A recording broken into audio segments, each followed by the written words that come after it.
Brain drain का अंत, brain जेन की शुरुआत। हायर एक्ट भारत में टेक क्रांति का रास्ता खोल सकता है। यह लेख राकेश कृष्णन सिम्हा के द्वारा लिखा गया है। अमेरिका में पेश किया गया यह नया टैक्स पहली नजर में भारत की 254 अरब डॉलर की आईटी इंडस्ट्री के लिए चुनौती लग सकता है, लेकिन इसका दूसरा पहलू भारत के लिए फायदेमंद भी है। अब जब इंजीनियर अमेरिका जाने से पहले दोबारा सोचेंगे तो भारत को ऐसे टैलेंटेड लोग मिलेंगे जो यहीं रहकर अगली पीढ़ी के टेक स्टार्टअप और इनोवेशन की नींव रखेंगे। सितंबर की शुरुआत थी। हल्की बारिश हो रही थी और 32 साल के राजेश पटेल, नाम बदला हुआ, बेंगलुरु के बाहरी इलाके में बने एक बड़े कॉरपोरेट ऑफिस की कांच की ऊंची इमारत में लैपटॉप पर झुके काम कर रहे थे। उनकी जिंदगी किसी भी आईटी इंजीनियर के सपने जैसी लगती थी। आईआईटी बॉम्बे से पढ़ाई की थी और सिलिकॉन वैली की दौड़ भाग छोड़कर उन्होंने न्यूयॉर्क की एक नामी बैंक में क्लाउड माइग्रेशन प्रोजेक्ट्स पर स्थिर नौकरी चुन ली थी। उनके दिन रात डिबगिंग में बीतते, कॉफी पर कॉफी चलती और मन में डॉलर के भारी बोनस की उम्मीद रहती। जिंदगी थकाऊ जरूर थी, लेकिन सुरक्षित भी। परंतु 5 सितंबर 2025 की शाम को, जब बाहर बिजली कड़क रही थी, पटेल के लैपटॉप पर खबर चमकी। हायर एक्ट आउटसोर्सिंग पर 25% टैक्स। खबर पढ़ते ही उनके होश उड़ गए। यह तो पूरी इंडस्ट्री पर गहरा वार था। जिसने लाखों भारतीयों को नई जिंदगी दी, वही अब असुरक्षित थी। 254 अरब डॉलर का आईटी सेक्टर अब या तो बदलने को मजबूर होगा या पीछे रह जाएगा। वॉशिंगटन में हलचल। अमेरिकी सीनेट के बड़े हाल में उस दिन हलचल मची हुई थी।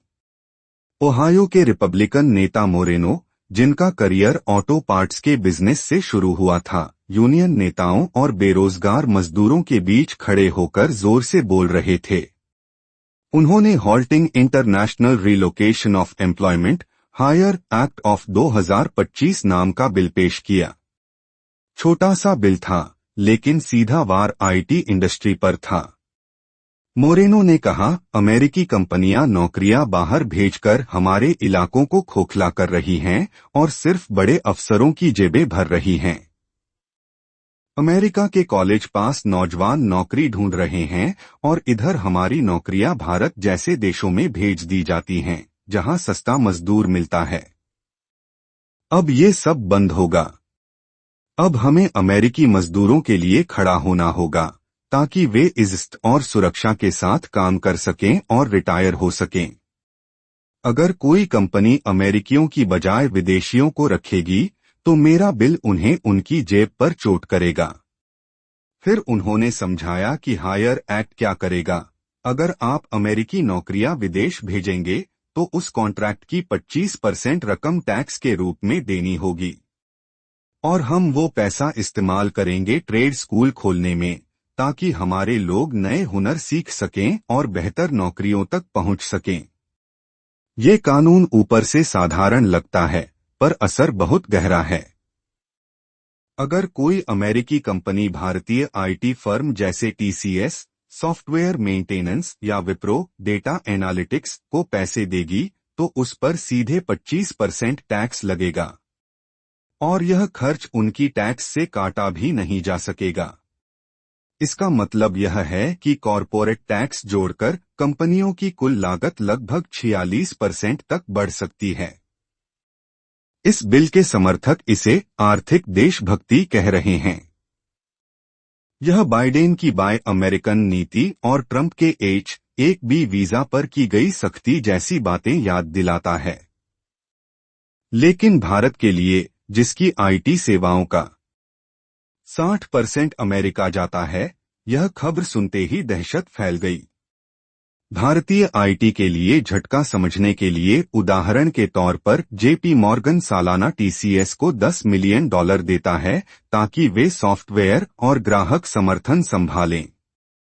पहले यह राशि पूरी तरह टीसीएस के पास रहती थी और भारत अमेरिका के वेतन फर्क से उन्हें बढ़त मिलती थी। एक वरिष्ठ इंजीनियर भारत में करीब $20,000 सालाना कमाता है। उसी भूमिका के लिए अमेरिका में औसत लगभग 120,000 है। लेकिन अब हायर एक्ट लागू होते ही जेपी मॉर्गन को $2.5 मिलियन टैक्स देना पड़ेगा।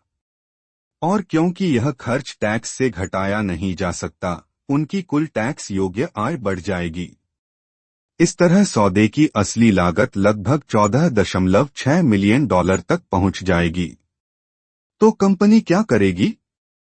उनके पास 3 विकल्प होंगे: टीसीएस से कॉन्ट्रैक्ट रेट घटाने की मांग करना, मैक्सिको या कनाडा जैसी जगहों पर काम शिफ्ट करना, या फिर टीसीएस को मजबूर करना कि वह अमेरिका में ही ज्यादा लोग भर्ती करे।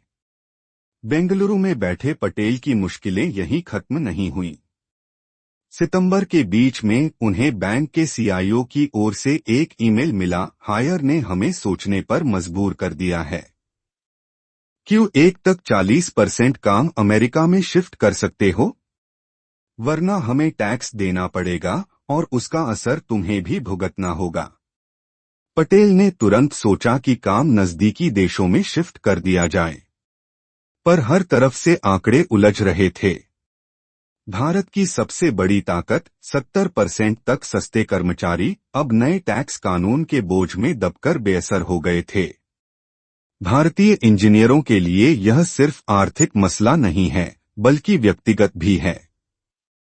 सेंसिबल प्लेटफॉर्म के सीईओ अबिद हसन ने सोशल मीडिया पर लिखा, 2011 में आईटी फ्रेशर 3 लाख रुपए $6,800 पाता था। 2025 में यह 4 लाख रुपए $4,500 है। यानी रुपए की वजह से असल कमाई 33% घट गई। आईटी इंडस्ट्री आज सस्ती लेबर का नया खेल बन गई है। अगर बिल पास हुआ तो अमेरिकी ग्राहक, जिन पर भारत की आईटी कंपनियां 60% कमाई के लिए निर्भर हैं, बजट कम कर सकते हैं।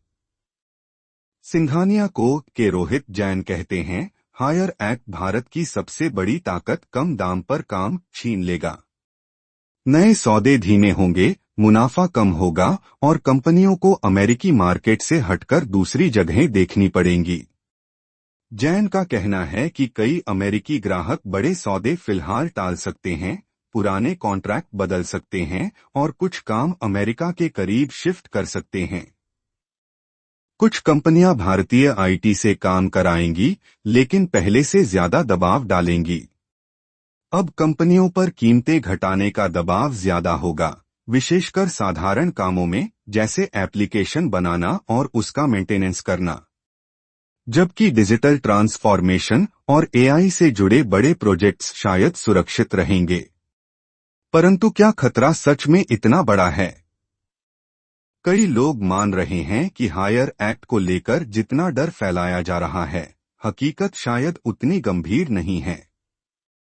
यह कानून असल में अमेरिकी राजनीति में चल रही उस नई सोच का हिस्सा है, जिसमें आर्थिक राष्ट्रवाद यानी आर्थिक मामलों में देश को प्राथमिकता देने का नारा जोर पकड़ रहा है। अमेरिका में अब यह विचार और मजबूत हो रहा है कि नौकरियां देश के भीतर रहनी चाहिए, व्यापारिक नियम सख्त होने चाहिए और विदेशी मजदूरों पर ज्यादा भरोसा नहीं करना चाहिए। यह रुख सबसे साफ रिपब्लिकन पार्टी के उस हिस्से में दिखता है जो ट्रंप का साथ देता है। वहां ग्लोबलाइजेशन को हमेशा संदेह से देखा गया। उनका मानना है कि इसने अमेरिकी मजदूरों को कमजोर किया और नौकरी के मौके विदेश पहुंचा दिए। इसी माहौल में ट्रंप के पुराने सलाहकार पीटर नवारो जैसे लोगों की वापसी ने आग में घी डाल दिया है। नवारो ने हाल में एक अपील का समर्थन किया, जिसमें कहा गया कि अब सिर्फ सामान नहीं बल्कि सेवाओं पर भी टैक्स लगे। यह सीधा भारत जैसे देशों पर वार है, जो पहले ही भारी अमेरिकी टैरिफ झेल रहे हैं। भारत के कुछ उत्पादों पर तो 50% तक टैक्स है। यह दिखाता है कि अमेरिका अब अंतर्राष्ट्रीय सहयोग से ज्यादा अपनी घरेलू राजनीति को साधने पर तुला है। ज्यादातर इंडस्ट्री एक्सपर्ट्स का मानना है कि हालात उतने गंभीर नहीं हैं।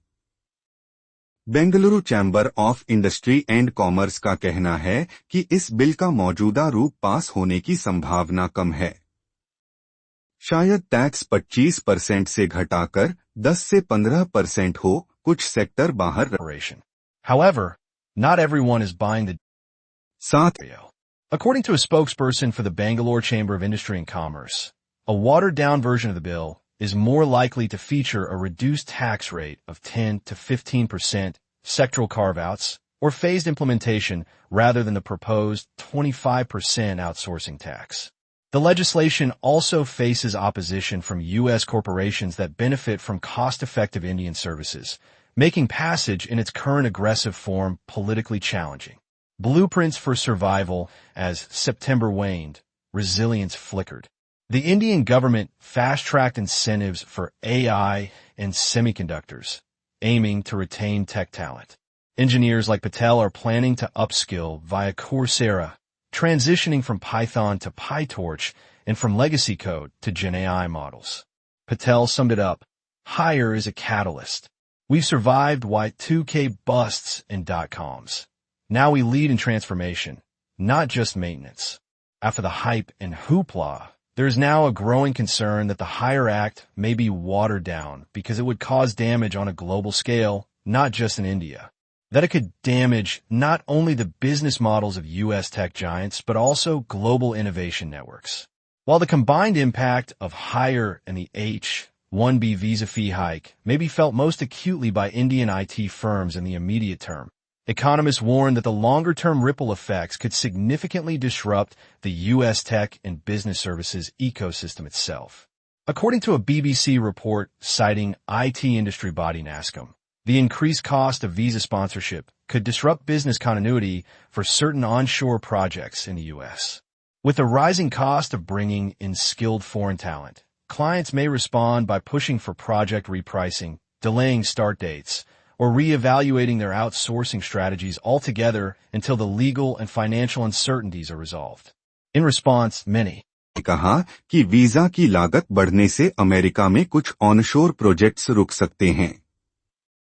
अगर बाहर से लोगों को लाना महंगा हो गया, तो अमेरिकी क्लाइंट्स प्रोजेक्ट की कीमतें बदलेंगे, काम की शुरुआत देर से करेंगे या आउटसोर्सिंग की पूरी योजना पर फिर से सोचेंगे।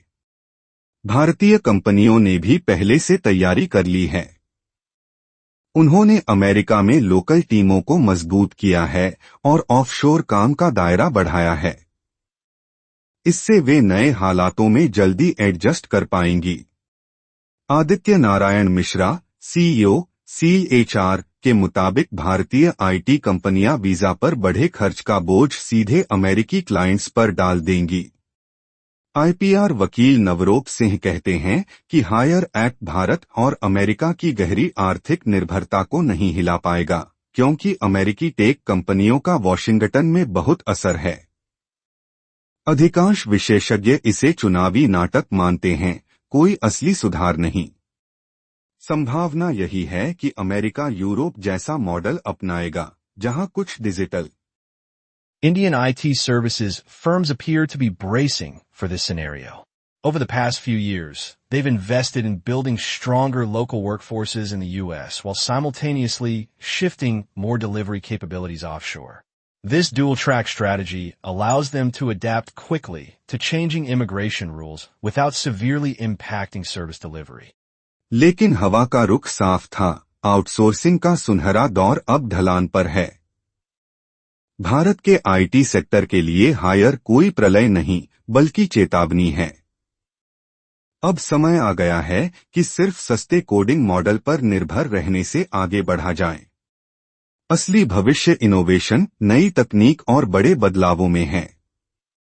पटेल ने धीरे से लैपटॉप बंद किया और मन ही मन तय किया कि अगला काम उनकी खुद की पहल होगी, भारत से जन्मा एक एआई स्टार्टअप जो दुनिया में अपनी पहचान बनाए। असल में हायर और H-1B के इस दोहरे दबाव का सबसे सकारात्मक असर यही हो सकता है कि भारत के बेहतरीन इंजीनियर डॉलर की दौड़ छोड़कर अपने ही देश में रहकर उसे नई ऊंचाइयों तक ले जाएं।